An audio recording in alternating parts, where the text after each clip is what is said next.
and anger. The family of two of the men killed in that fiery wrong-way crash in New York, outraged over Daniel Schuler's claim that his wife was not drunk and high at the time. And they're with us to respond to him in a live exclusive interview today, Friday, September 4th, 2009.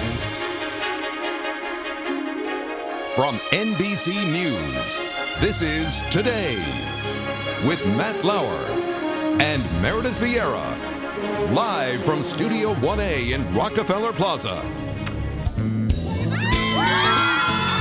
7:30 now on this Friday morning, 4th of September, 2009. Look at this great crowd we have soaking up the sunshine, gearing up for a long holiday weekend here in Midtown Manhattan, and we will step outside to say hello to those folks in just a bit. Meanwhile, inside Studio 1A, I'm Meredith Vieira alongside Lester Holt, who is in for Matt this morning. And just ahead in this half hour, the family of two of the victims killed in that wrong-way crash here in New York speak out.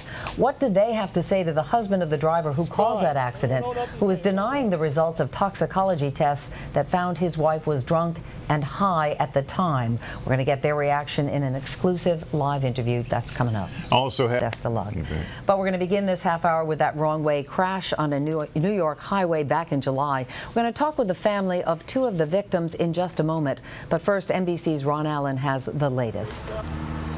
Diane Schuler's family remains convinced she was not drunk or high on drugs when she crashed into an SUV and killed 8 people. Herself, her daughter, 3 young nieces, and 3 men in another car. Police say Schuler drove some 2 miles in the wrong direction down a busy New York Parkway.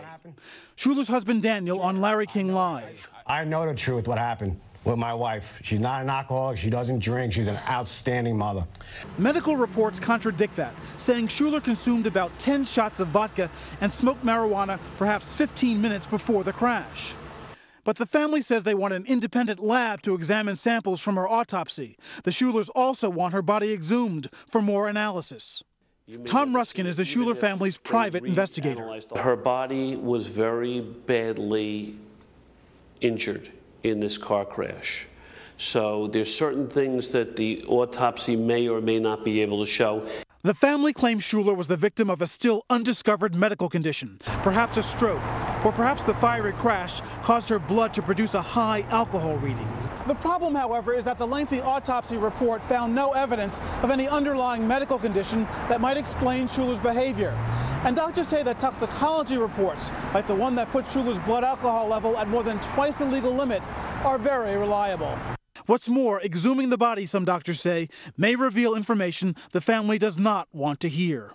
Big can of worms. This could get worse for this woman and her family, not necessarily better. And it still does not negate the fact that blood alcohol level of 0.19 was found in blood, urine, spinal fluid, and even the fluid in the eyeball. However, the Schuler family insists it only wants the truth. I know my wife was not drinking. She doesn't drink. Very rare. There's an error somewhere. The families of those killed in the SUV have called attempts to exonerate Schuler insulting and beyond outrageous. Yet the Schulers press on. I think if they were in the same position in reverse, they might want to know answers for their closure too. Answers to questions these grieving families may never know.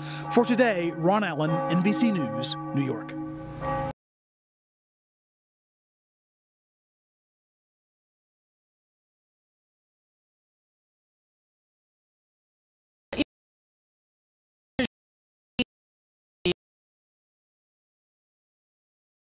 Then there could be some liability.